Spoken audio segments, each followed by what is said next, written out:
दोस्तों आज पूरी दुनिया में 14 मिलियन यहूदी हैं, जिसमें से अमेरिका में 7 मिलियन, एशिया में 5 मिलियन, यूरोप में 2 मिलियन और वहीं अफ्रीका में मात्र 1 लाख यहूदी रहते हैं। वहीं आपको बता दें दुनिया के हर एक यहूदी पर 100 मुसलमान हैं, यानी सीधा सीधा 1:100 का रेशियो है। फिर भी दोस्तों यहूदी सभी मुसलमानों की तुलना में 100 गुना अधिक शक्तिशाली हैं। कभी सोचा आपने ऐसा क्यों है? दरअसल इजराइल के बनने के बाद उन्होंने अपने हर एक नागरिक को मजबूत बनाया। हालांकि ये बात भी सच है कि आज इजराइल की आबादी मुश्किल से उत्तराखंड राज्य से भी कम है। बेशक से आज की तारीख में उनके पास खेती की जमीन बहुत ही कम है, लेकिन तकनीक के बल पर वो न केवल अपने लिए पर्याप्त अनाज उगाते हैं बल्कि पूरी दुनिया को एक्सपोर्ट भी करते हैं आज, जिस वजह से दुनिया का एकमात्र यहूदी देश इजराइल और यहूदी लोग खुद को इतना पावरफुल बना चुके हैं कि अगर ये आज की तारीख में चाह ले तो दुनिया के किसी भी देश को एक झटके में बर्बाद कर सकते हैं। और जो इस वीडियो में हमारे साथ अंत तक रहेगा उसे ये बात पूरी तरह कंफर्म पता लग जाएगी कि क्यों कोई भी देश इजराइल या यहूदियों को आके डायरेक्ट वॉर या एक्सपोज नहीं करता है। वेल दोस्तों, मैं आपका होस्ट गौरव बी कश्यप आज की इस जबरदस्त वीडियो में आपको आगे लेके चलने वाला हूँ, लेकिन यहूदियों की इस ताकत के लिए आपसे रिक्वेस्ट करूंगा कि इस वीडियो को एक लाइक जरूर कर दें। दोस्तों अगर पैसे के मामले में दुनिया के सबसे अमीर अरबपति और वो भी यहूदी की बात करें तो वो है लैरी इल्सन।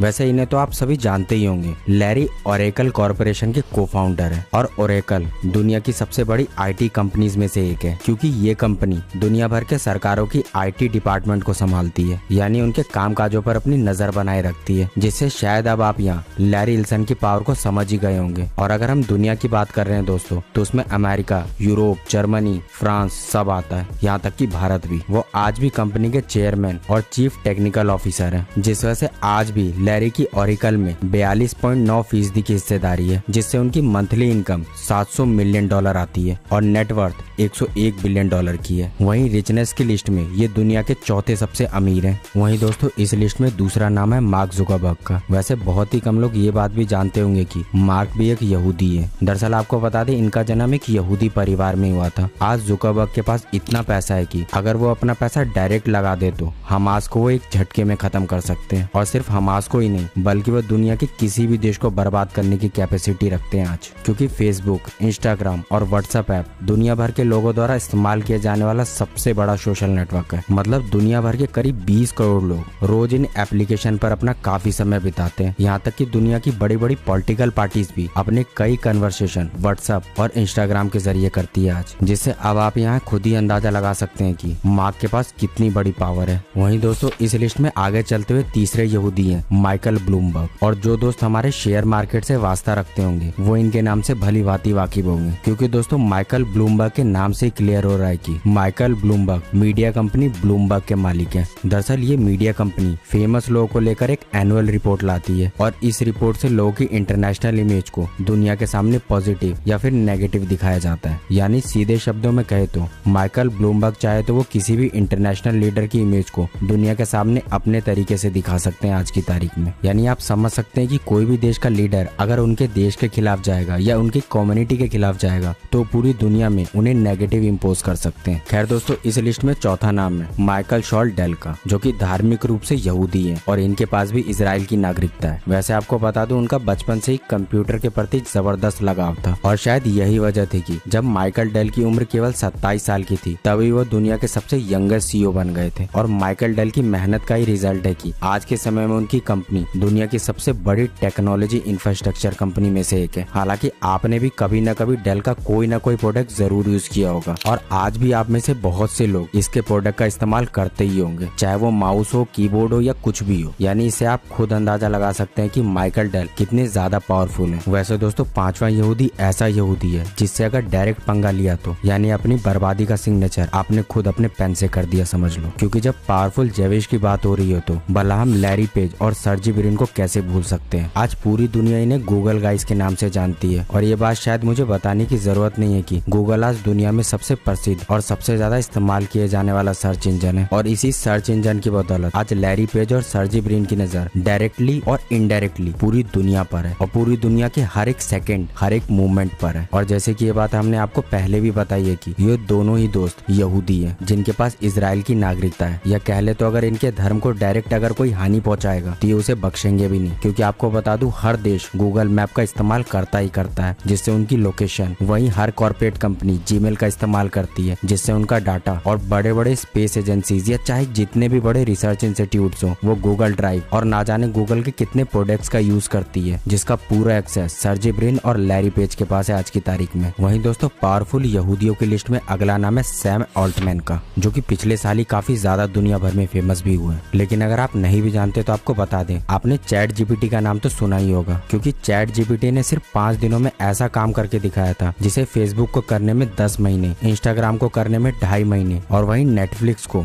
तकरीबन 3 साल लगे थे। जी हाँ दोस्तों, चैट जीपीटी ने लॉन्च होते ही महज 5 दिनों में अपने 10 लाख से भी ज्यादा यूजर बना लिए थे। दरअसल आपको बता दें, चैट जीपीटी एक generative pre trained transformer language model है और इस एडवांस टेक्नोलॉजी यानी इस चैटबॉट को बनाने वाली कंपनी ओपन एआई है, जिसके संपूर्ण कर्ता धर्ता सैम ऑल्टमैन ही है। यानी कंपनी और लोगों के बीच सैम की पकड़ कितनी मजबूत है आप इससे खुद अंदाजा लगा सकते हैं, और ये भी एक यहूदी ही है। वहीं इस सूची में 7वें और अगले पावरफुल यहूदी का नाम स्टीव बॉलमर है, जो बॉलमर ग्रुप के को फाउंडर भी है। दरअसल बॉलमर एक फिलोथेरेपिक इन्वेस्टमेंट कंपनी है, लेकिन इससे भी पहले आपको बता दें, स्टीव 2000 से 2014 के बीच माइक्रोसॉफ्ट के सीईओ भी रह चुके हैं। वैसे एक लूपहोल ये भी है कि स्टीव बॉलमर को अक्सर और अब तक के सबसे खराब बड़े टेक सीईओ के रूप में भी देखा जाता है, क्योंकि उनके लीडरशिप में माइक्रोसॉफ्ट का स्टॉक 36% तक गिर गया था। खैर नवंबर 2023 ब्लूमबर्ग बिलियनियर इंडेक्स की रिपोर्ट के मुताबिक बॉलमर की पर्सनल वेल्थ लगभग $122 बिलियन